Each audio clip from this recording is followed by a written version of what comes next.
Well now, reckon it's only fair I introduce myself proper, seeing as I might be wandering into your thoughts from time to time. Name's Ewen of the old trails. That's the way we do names among my folk. You might carry a family name from your granddad's granddad, but us Sasquatch, we take our names from the places that root us.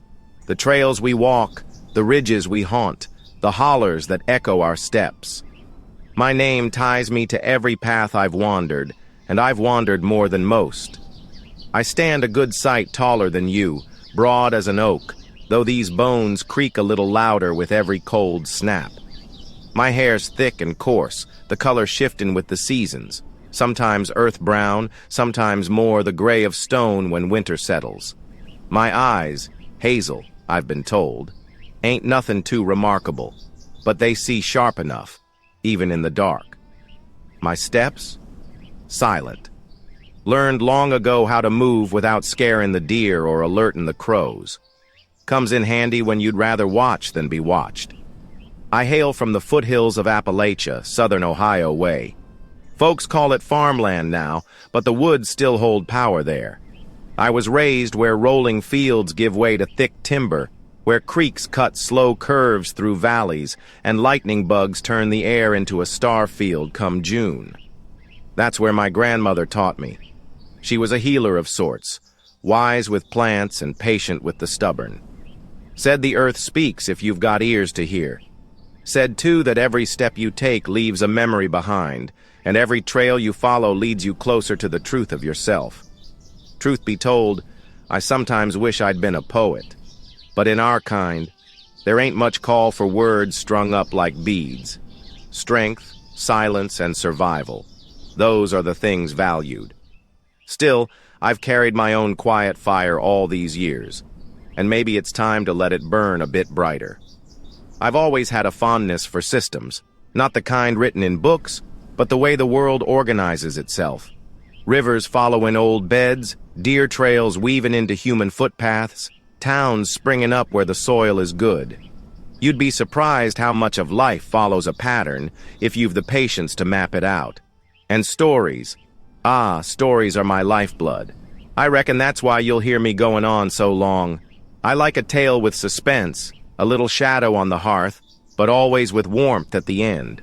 The kind that gives you a shiver yet lets you sleep easy once the fire burns down. I've got a hand in music, too. You might laugh at the thought, but I call my style Woodland Jazz. Take the rhythm of branches knocking in the wind, the chatter of a creek, the high whistle of a thrush, and the low thunder of far-off storms. That's my orchestra. I hum it sometimes, deep in my chest, and it feels like the hills are humming right back. I'd wager if Mozart had ever walked the Ohio woods, he'd have tipped his hat and said, "There's music here worth writing." There was a time I was what you might call an ambassador. Bigfoot folk don't gather often, but when we did, someone had to carry the word between groups. I walked miles beyond miles, across ridges and hollers, through snow so deep it'd swallow a fence post whole. I carried messages, settled disputes, kept ties alive. It was lonely work, but good work. Kept me strong, kept me humble, kept me listening. Now I'm slower, more careful. Don't need to prove myself by covering ground.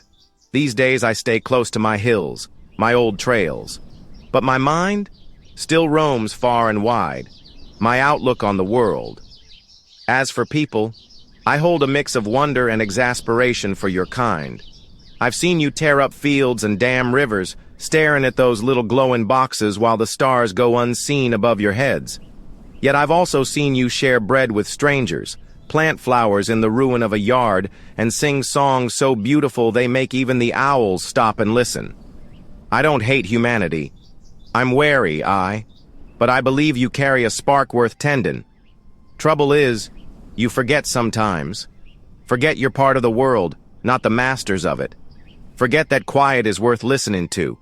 Forget that old trails tell old truths. Still, I've hope. Always hope. For every machine that scars the hills, there's a child splashing in a creek, laughing like the earth itself. For every forest cut down, there's a poem or a song that keeps its memory alive. That balance, That's what keeps me watching. Now, you'll notice me doing something as I talk. Small gestures like I'm setting a stone atop a cairn or brushing a branch aside. That's my trail marker gesture. Done it my whole life. Every tale's a trail, and I mark my way as I go so's not to lose the thread. I've a few phrases I favor, too. You'll hear me say, "Old trails tell old truths." The trail ahead is yours to create.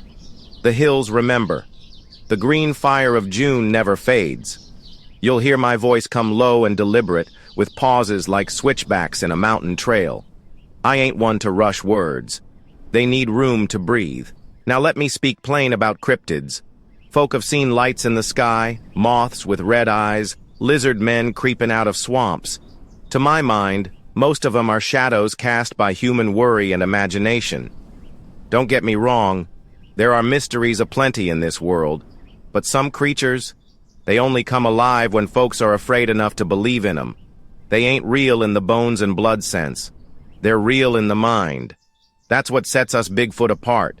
We're real enough to leave prints in the mud, to snap branches underfoot, to sneeze when bear spray hits our nose. Believe me, I've seen it. So now you know me a mite better. I'm Ewen of the old trails, storyteller, wanderer, keeper of the green fire. Strong when I must be, quiet when I can be, and always listening for the whisper of the world beneath the noise. I'll share what I know, not to tell you what to think, but to show you another way of seeing. And when the story's done, when you rise to go about your business, remember this. Old trails tell old truths, but the trail ahead, that one's yours to create. Now, there's something curious I ought to mention before I let you go wandering on your way. Seems I might be sitting for one of them, what's it called? A live stream. A place where folk can gather in real time and throw their questions like pebbles into a creek. Now don't go expecting me to be reading your squiggly lines. I never learned the knack for that kind of writing. To me, words are in the wind, carved into bark, or carried in song. But there's a good soul, the old lady in the woods. She's agreed to read them questions out loud to me. She'll fetch 'em like acorns, and I'll answer best I can, with tales and truths from my years on the trails. And wouldn't you know, I've even found me a way to reach you through the great wide sky itself. They call it Starlink, though to my ear it sounds more like something out of a ballad. A net of light cast overhead, letting voices and stories surf along invisible waves. Strange magic, this electronic surf the old lady speaks of. I don't claim to understand it, but I'll use it if it means setting my stories on the breeze where you can hear 'em. So keep an ear out. The old lady will let you know when I'm sitting by the fire, ready to listen and to speak. And I'll be looking forward to it, answering your questions, hearing your wonders, and telling a tale or two for whoever cares to walk the old trails with me. Remember, old trails tell old truths, but the trail ahead, that one's yours to create. Shall we walk a while together?